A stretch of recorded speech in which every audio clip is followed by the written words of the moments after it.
Welcome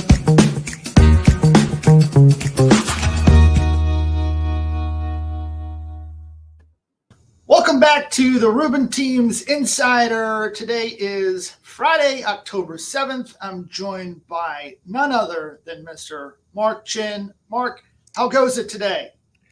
Well, it's Friday, so it's always a good day in the office, But stock market was down 500 points today because, unemployment was better than expected. So we've got some funny stuff happening in the. Right? It's a strange time. It really is. When good news is good, when good news is bad news, and bad news is good news, right? It's kind of 100%, like yeah. It's kind of like a children's book in a way. But at the end of the day, I think we're going to get through this. But in today's Insider, we have some interesting parallels to the Great Recession, as you put it. Is a deja vu all over again. Yeah, so I was struck by a couple of the headlines that we've been seeing recently. And all of a sudden I started thinking, wait a minute, I remember something like this. And I went to look for a timeline on the things that led up to the Great Recession. And it's kind of eerie how similar they are to today. So let's take a look at some of the data. Yeah, absolutely. So the beginning of the Great Recession, I mean, we felt it in 2008, right, when Lehman went down and the stock market crashed. But really, the beginning was interest rates going up between 2004 and 2006. So this, the rise of interest rates, especially when it's dramatic, creates unintended consequences in the financial markets. And so they rippled through last time. Let's see what happened. So this happened. We saw the IMF giving a warning back in 2005 says to central bankers that there's some very worrisome structural issues going on in the global economy and that everybody should watch out. And then eerily enough, just a couple months ago, we saw the same thing happen. And of course, the IMF is the International Monetary Fund, not to be confused with the World Bank. Yeah, that's right. And Josh, an interesting thing about the IMF is that they have a very fair and balanced global view. They don't really have an axe to grind. Their mandate is to help everyone and call the risks as they see them. So when the IMF comes out and makes a proclamation like this, it bears paying attention to what they're saying because they have some of the top economists in the world and they are trying to give us information as they're calling it. Absolutely. So we had this funny thing that happened called a yield curve inversion. I think, do you want me to talk about what that is, Josh? Absolutely. Yeah, okay. So typically what happens is short-term interest rates like T-bills or 3-month to 1-year rates are lesser than your 30-year bond rates. And the reason for that is, it's riskier typically to lend money to somebody for a very long period of time as opposed to a short period of time. And so occasionally what happens is the yield curve inverts. And what that means is the short-term maturities are paying higher interest rates than the long-term maturities. And what that says is that people are expecting the riskiness to be happening in the short term and not in the long term. And they expect things to revert back to normal over the longer term time horizon. But in the short term, they're expecting some volatility and some risk. And so this yield curve inversion doesn't happen very often. Last time it happened was right around the subprime mortgage crisis. And so we just saw it happen again. And it's been the most inverted this yield curve has been this century. Wow, that's interesting. Yeah. We're seeing some historic events, certainly in the last few months, Mark. No doubt. Yeah. And this one's a little arcane. There's a couple other weird arcane things that are not everybody's paying attention to. But this yield curve thing is, it happens rarely, and it's a very strong signal. So it's something to keep an eye on. Yeah. Yeah. So you started in this business, I think, around 2000. Was it? When was your first year in this business, Josh? It was like 96, 97. Oh, all right. So you sat through this effect when nationally, maybe not so much in New York, but nationally, saw home prices started to fall in 2006. Do you remember this era? Of course, not only do I remember it, but we had bought our first home in 2005. We were in the process of renovating it in 2008, 2009. It was a difficult time for us and just about everyone else I know.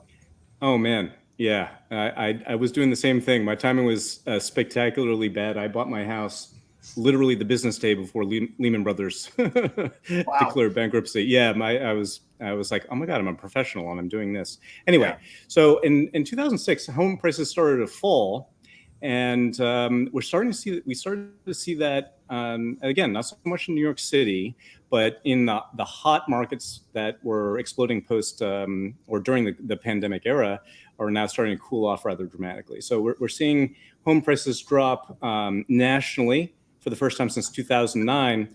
And that puts pressure on a lot of different sectors of the economy. So it's not just the individual homeowner that's affected.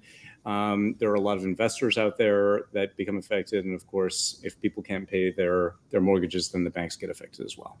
Sure. Um, so here's yet another signal that was very similar to what happened back in November 2006. We saw new home permits fall 28% at that time. And we don't have the exact same thing, but it's very analogous. New home permits and single family starts are usually reported in tandem.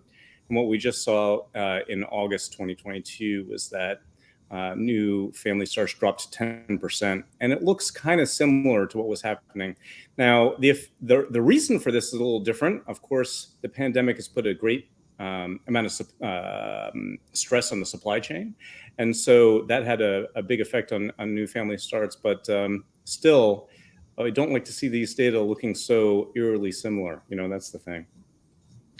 Well, new home permits at 28% versus new housing starts dropping by 10%. I think that's just, these national home builders like the Pulte's and the Toll Brothers and Hovnanians, just, reading the tea leaves and saying, hey, there's probably going to be slightly less demand. So let's pull back a little bit and adjust for supply. But, what I've seen, Mark, is that supply is really what supports the market. And we're not seeing supply uptick here in the city. And I'm talking to my colleagues, at least in the tri-state suburban areas, and they're seeing the same thing. Inventory is not coming up at these levels that people expected. I know I'm working with quite a few buyers right now who have been looking for some time, and they're saying, "Oh, just wait for the full market." As we get closer to the midterms and the volatility continues to pick up, we're going to see inventory pick up. Well, guess what? We're not seeing that. And that's because people have more equity in their homes and they're not forced sellers. And, I just spoke to somebody in Tribeca who has a 3-bedroom. It's probably worth better part of $6 million. He's not in a rush. He has tons of equity. He said, look, if you have a buyer, let me know. I'm happy to do a deal. Probably can't move until June anyway. So, let's see what happens over the course of the next few months. Yeah, Judge, I totally agree with that. And the other thing is our market's a little bit different from others. We have a lot of new development that happens here, big buildings where, it can be hundreds of units coming on at once. And we had a couple of years ago, the expiry of the 421A tax abatement program, which was a big incentive to developers to do these projects. Right. And without that incentive, a lot of projects in the pipeline and a lot of projects that would have been in the pipeline got canned. As a result, we're not, to your point, we're not seeing that new development supply coming along the pipeline at all. And so that's going to keep us constrained here in terms of supply. And I think you're absolutely right about that. So New York is very different from the rest of the country. Yep.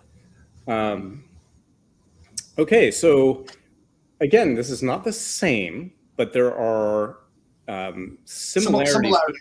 Yeah, between what happened back then and now. Back then in 2007, the market started to crack and the Fed did not do enough in reducing rates to calm the markets.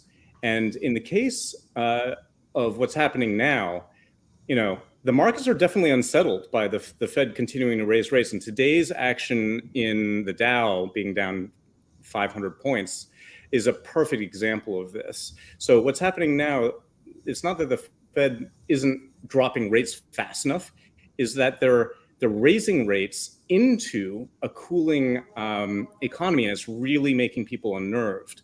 So what happened today, just to reiterate, the employment numbers were stronger than expected, and so people assumed that the Fed is going to have to raise rates again, and so the market cracked today. So that's an ongoing motif. The Fed is not mollifying the markets. It happens to be moving in a different direction from last time, but the net effect is the same. Yeah. So do you remember all this talk about what a credit default swap was? Sure. Absolutely. Yeah. The CDS market and CDO market. Mm-hmm. Yeah, that's exactly right. I mean, it's a very kind of abstruse concept, but really it's very much like PMI. So a credit default swap is very much just like an insurance product, just like when you buy you get a conventional mortgage and you do a high loan to value, and your bank requires you to get private mortgage insurance, PMI, in the case of you defaulting. Well, a credit default swap is actually no different than that. It's just that it's on a bond and instead of a mortgage. And so if the PMI insurance, in this case the credit default swap insurance on Credit Suisse, starts to explode upwards in terms of price, it means that people think that risk is greater. And so we saw that back in 2008. Credit default swaps on Lehman started to get very expensive because people wanted to be highly compensated for taking on that risk. Sure. And then, of course, as we know, Lehman ended up going into bankruptcy. And so we're seeing that happen again in the credit default swap market with Credit Suisse and Deutsche Bank. And that's a little bit unnerving. Yeah. Yeah, that's interesting. I mean, there are some very clear parallels here, Mark. But at the end of the day, what do we think the outcome is here? And most notably in the sort of latter part of the uncertainty in the wake of Lehman, Fannie, Freddie, Bear. Of course, we had the Countrywide Mortgage company go out. Hank Paulson, a retired partner from Goldman Sachs, who was tapped by, I believe it was President Bush, wasn't it? It was the tail end of the Bush presidency, beginning of the Obama presidency. But he and the Fed came in and they rescued the global economy, really, and in tandem with other central banks, of course, the ECB and the IMF, and they developed this TARP program and quantitative easing. Right, and it was the first time it had been implemented. That's correct, yeah. They came up with this sort of Hail Mary, saving the global economy, and it worked. And in fact, the Fed and other central banks had to roll it out again in February into March of 2020 in order to take the pressure off the economy as a result of the pandemic. And just last week, there were some reverberations of similar conditions in England when the Bank of England had to roll out its own form of quantitative easing locally because the English pension funds and other investors were impacted by the bond market there.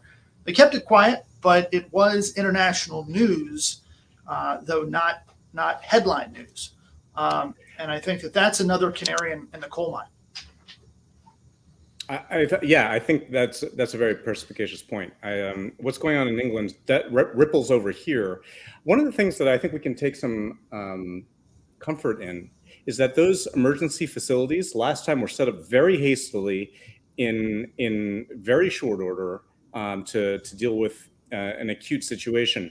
Those facilities are now in place and everybody knows how they work. So our ability to re-energize those emergency measures, should they be required, is going to be a lot smoother this time. And the other thing is, We didn't really know what was going to happen if we let a bank fail like Lehman.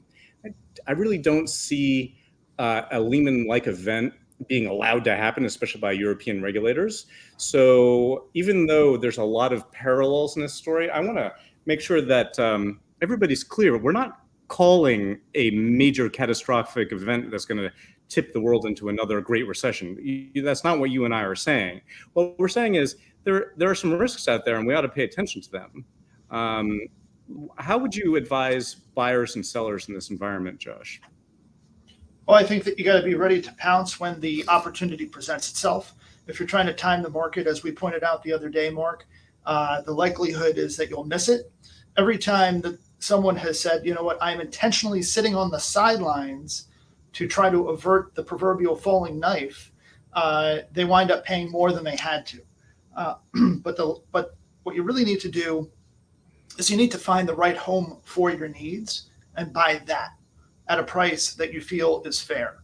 And how we define fair, Mark, is a price that the buyer feels a little uncomfortable and the seller feels a little uncomfortable, right? The seller feels like they're selling it for a little less than they would have. Ideally, the buyer's probably paying a little bit more than they would have. But that's where the happy medium is, and that's where fair value is in every market. And I just had a buyer who found an apartment that they liked.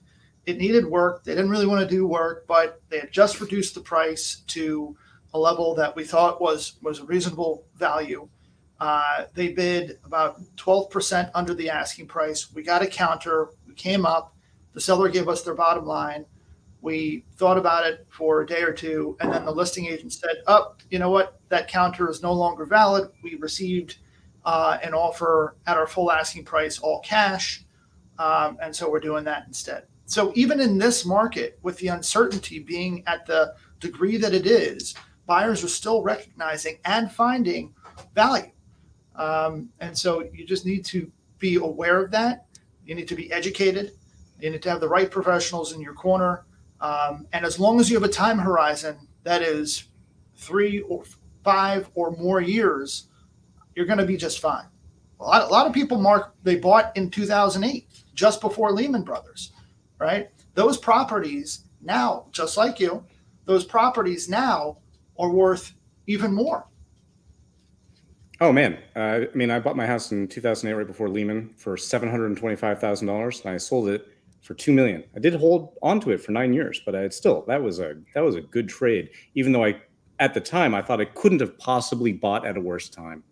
Well, I think that's a good wrap for today.